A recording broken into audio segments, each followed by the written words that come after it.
in that same spot, Peter has, like Porcelain a 3-drop and a 2-drop. Yeah, exactly. So makes sense. He's playing one more land. Yeah, it actually makes total sense. Mana cost of his deck is like 3 more mana. Right.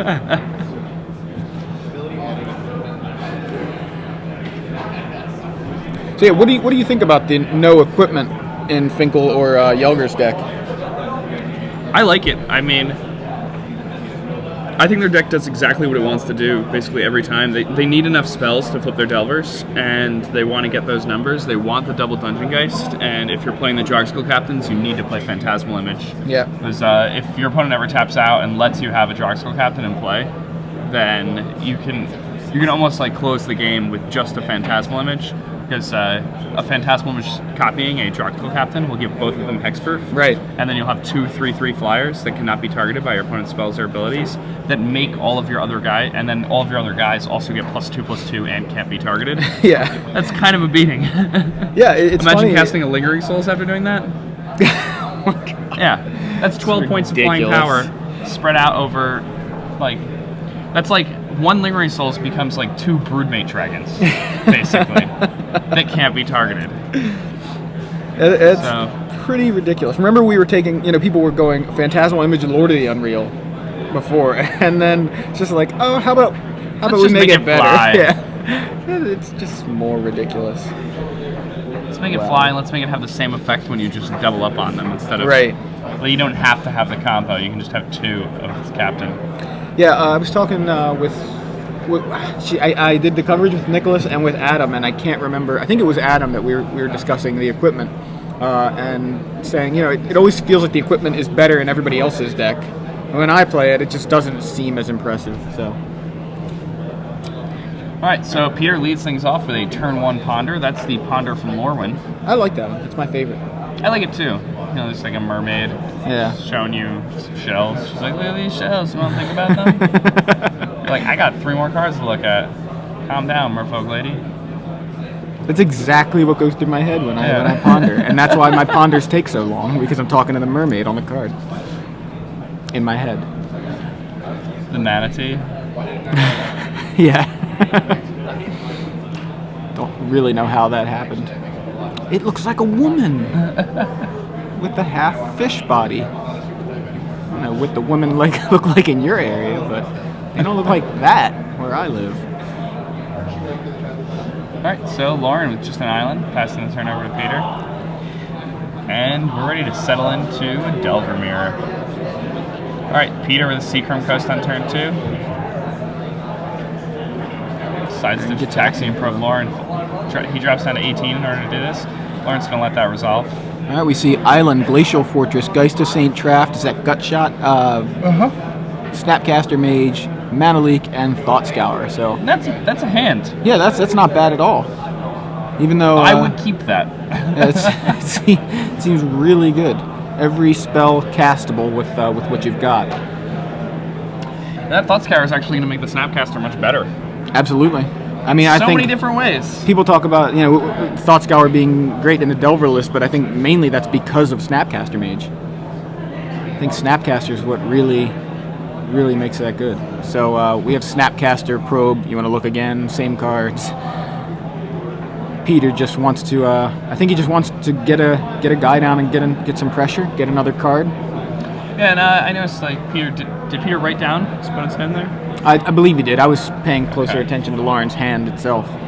It's always important to write down your opponent's hand in situations like that. I've seen a lot of players not do that. So the Thought Scour from Lauren on the end step.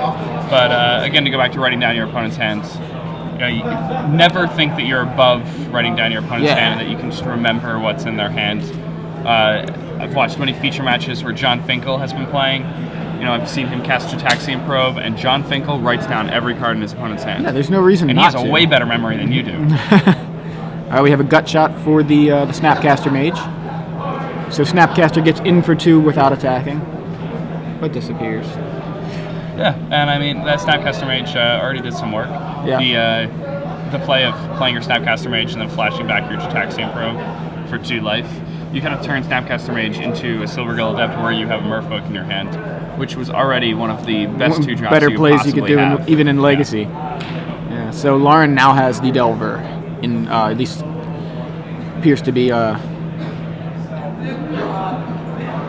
the stack. It looked like the game froze for a second. So used to watching some of the Pro Tour coverage where the screen just freezes and you're like, did it freeze or are they just standing still? The hotel internet. Yeah. All right, so Peter goes with a probe of his own. Oh, and I'm sorry, Peter's the one who probed last few times. Peter probes again, sees another mana leak. Yeah, so now Lauren's got double mana leak, a Geist of Saint Traft, a Snapcaster Mage, and a land. It's a pretty good one. I like the zoom in there. Little bit later on the draw, but still keep. I like that. I like that shot. I think we can get a better look. Yeah. So Moreland Haunt. All right, let's see. Do we hit Peter. it? And Bam. Delver flips off of Vapor Snag. Lauren hits Delvers, man. That's nice. It's a good skill to have. I'm good at flipping Delver. Draws the Vapor Snag, so no need for Peter to Gitaxian probe this turn. Knows what's in Lauren's hand. Yeah, now Peter going to take 3 here. Which is a surprisingly large chunk of his life total because he's already Gitaxian probed a couple twice, times. Yeah. So he's going to fall to 13 here. He did pay and already blue for one he's, probe. 5 more swings from that Insectile Aberration. That's it. Yeah. So Thought Scour from Peter. And Geist of Saint Traft and Ponder into the graveyard. I don't know that that's exactly what I want to see going into the graveyard off of Thought Scour. Yeah. Nice to put the Ponder there for your Snapcaster, but kind of want the Geist. It's not the worst thing in the world or anything, but yeah, it could certainly be worse. It could be like Delver right into the graveyard. Alright, so here's a Ponder from the hand for Peter. Peter's cast 3 Ponders, I think. Or was it... He's just cast 2 Ponders. Yeah, and he's Gitaxian probed twice. Yeah. And so the thing about these decks is you just cantrip through your deck so fast. Like it's not unreasonable at all for Peter to just make a token on his opponent's end step and they cast like a Runechanter's Pike and attack him for like 10. Yeah. That's definitely a line of play that he can make. Yeah, that is one advantage to Thought Scouring the Geist in the graveyard. He has a Moreland Haunt on board, so he can make use of that Geist just fine. And that's another reason why Thought Scour is so good in this deck. It just has a ton of synergy in this deck. Yeah. Also, you just want to be playing more cantrips in this deck to make your Delvers better. It's just good. Yeah. Makes the Delvers better, makes Snapcasters better, makes Moreland Haunt better.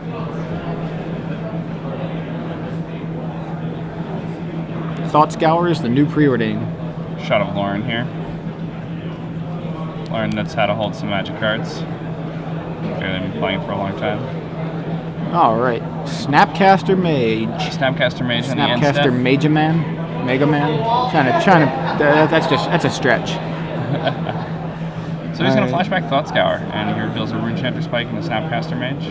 Runechanter's Spike, one of the few cards that you really can't make use of once it gets Thought Scoured into the graveyard. However, if it's in your hand while you're Thought Scouring, yeah, that's quite nice. Yeah.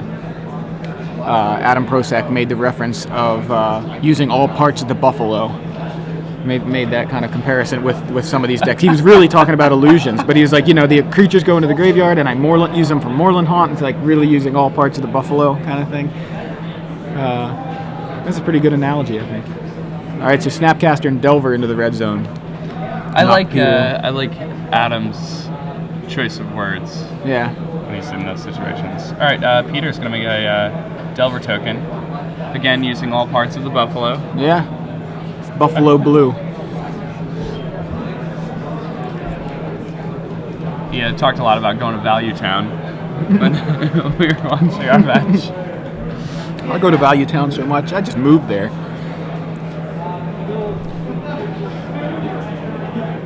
I love the new Star City Spirit tokens. I love the art there. I didn't get any spirits. I did pick up my order. I got like a zombie, a wolf, and a squirrel were my tokens. Have to see about getting some of those spirits. That could be worse. I'm always disappointed about the scroll token. How many scroll tokens do I really need? Yeah. All right, so Spirit goes away, and Lauren seems to be in firm control of this game, where Peter's only really been able to cantrip all game. And I mean, Peter's got a handful of real spells, but Lauren's kind of just outmaneuvered him here. The early Delver makes it really hard, though. I think that's kind of the trick. If you want to be able to outmaneuver your opponent, you can set the tempo for things if you just have an early Delver. You have to flip it 100% of the time. Yeah, and I mean, if you flip it literal 100% every time, like Lauren has been doing through this top 8, then that helps a lot too. Lauren's had Delvers that haven't flipped forever in the match that you and Nicholas covered. Yeah, he had a Delver that just never ever flipped. Yeah, forever. I mean, that happens. Yeah, absolutely. So is Delver better than Wild Nikotl? In their respective standard formats, yes. How about in over? I guess you gotta go Legacy then, because they're both legal in Legacy. I guess it is. Yeah. I mean, here's the first thing that makes it better. It's blue. Yeah. Second thing that makes it better, it's obviously once it's flipped, it's flying. It's got the evasion there, I think. Third, well, the thing that makes them comparable. Well, let's talk about this real quick. Snapcaster Mage for Peter gets mana leaked by Lauren, and Lauren's just falling too far behind here. Oh, you mean Peter's falling? Peter's just falling too far behind here. The other thing that makes them comparable is, Wild Nikotl gets bigger when your deck is just doing what it wants to do, which is get access to all 3 colors, right? And Delver, same thing, just gets better when you're doing what the deck wants to do anyway, which is play a lot of instants and sorceries in a blue deck. Yeah. So it's funny how they Delver of Secrets. Just naturally. Here's a 3-power flyer for 1 mana, but it only works if you're willing to play Brainstorm. Right. Yeah. Oh man, you're gonna force me to play Force of Wills and Brainstorms and counter spells and good cards. Brainstorm, pretty good. Yeah, pretty good. Pretty good. We're gonna see a lot of that later, I'm sure. A lot of Delvers and Brainstorms coming up today. Here, I think the slow roll is warranted. I mean, it's game 1, and he doesn't even do it. Come on. All right, so we have Vapor Snag from Peter on the attacking Delver. Lauren potentially in for lethal here still, and he's going to mana leak that, which seems good because he's going to make Peter tap down. Yeah, I mean, it'll prevent Peter from using his Moorland Haunt defensively. Peter's going to need to Vapor Snag the Snapcaster Mage if he wants a shot. Right, basically he needed to only have Vapor Snag, or I think it was Vapor Snag his only out there. Yeah, I mean, he just needed another copy of Vapor Snag, or I guess even Gut Shot would deal him 2. Gut Shot would have been fine. Gut Shot kills him. Yeah. All right, so Lauren takes game 1 on the back of the early Delver. Ooh, and it's time for a trivia question. Now that we want you guys to tweet in your answers to this question to hashtag SCGPremium, and the winner of this trivia session will get a free Gen Con pass. Now, these are pretty hard to acquire. Yeah. Gen Con passes? Yeah, that's pretty awesome. I mean, most awesome people prize. need to go on some type of adventure to get these. But you can get one just for telling me the answer to this question that I'm about to ask you. You got one? You good? Do you have a question? Oh, yeah. Okay, I didn't know if you had already thought of one or what. Okay. So, one of the things that was talked about during Pro Tour coverage this weekend was the competitive nature between 2 beach houses that were both testing for this Pro Tour. Now, there are 2 players from each of these 2 beach houses in the top 8 of this Pro Tour. Okay. I'm going to tell you 2 players from one of these beach houses, and I want you to tell me the 2 players who are from the other beach house. That's a tough question. It's also probably tough to tweet. Jesse's face over there. He's like, how do I tweet this? Okay, I guess I'll ask another question. I got one if you need. And it's a little simpler. Yeah. What breakout card is not featured in either of these Delver lists, but we've been talking about it all weekend as probably the best card to put in a Delver list? Yeah, that's a good question. That makes sense. So, card that's been put into a lot of Delver lists. What breakout Hawaii. card has been added to Delver but is not featured in either of these Delver lists? However you want to word that. It's probably easier than the beach house question that JBL just tried. Yeah, that was tried to word. Was a mess. You had trouble wording it out loud. Yeah. Imagine trying to get that in 140 characters on Twitter. Jesse's over there like beach house. Name them. Name guys. From other. Big potato moms. All right, so going to sideboarding here. We can. Do we expect another Dungeon Geist to be added? Dungeon Geist seems seems pretty really awesome good here. in this. Yeah. I mean, Peter Tragos has 2 Dungeon Geists of his own. All right, so Lauren can go up to 3. Peter's got 2 in the board, so he can bring 2 in if he wants. You know what I haven't seen? We've watched Peter now. This is just his second matchup on camera that I can think of. I'm pretty sure we only featured him one other time, but haven't seen the Porcelain Legionnaire at all.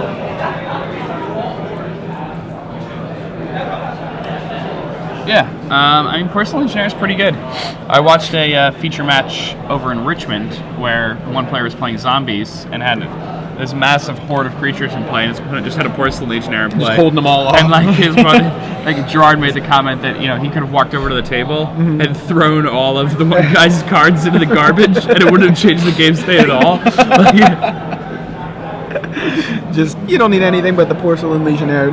That's a little known fact in zombie lore is that they're afraid of porcelain apparently. Yeah, like whoa. Or I think it's that the Porcelain Legionnaire is not afraid of them. Well, that too. Because, he doesn't have flesh.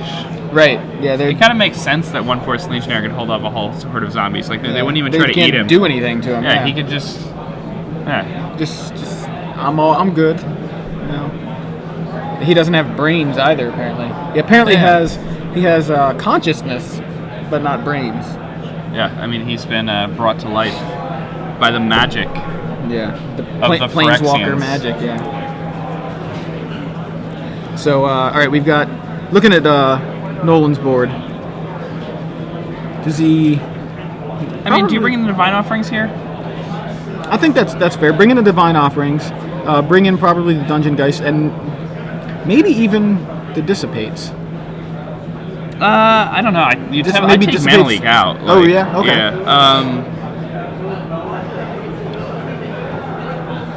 Yeah. I can see this.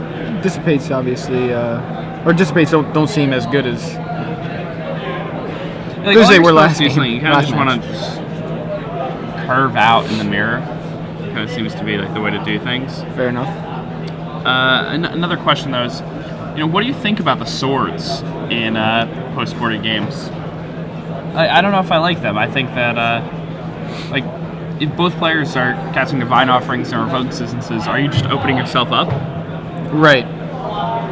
That's a good question. Now I'm sure these guys have played Delver Mirrors before, so they must have some idea of what they want to do here. But it would be interesting. Take out your swords, and even in that case, do you next level them and assume that they may take theirs out as well, and so you don't bring in your Divine Offerings or Revoke Existence or anything, and instead just focus on like you said, curving out. Just go all pressure. Interesting. Lauren chose to keep his Mana Leaks in the mirror. Okay. That's something that most people do not do in the mirror here. It's tough for me ever to board out Mana Leaks if I'm not boarding in a better counterspell in its place.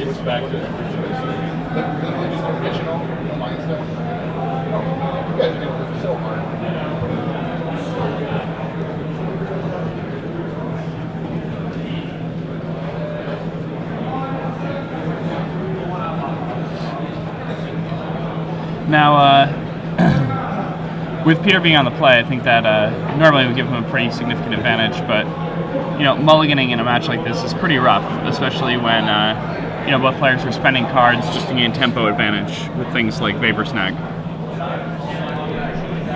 And I think Lauren actually has double Vapor Snag in hand.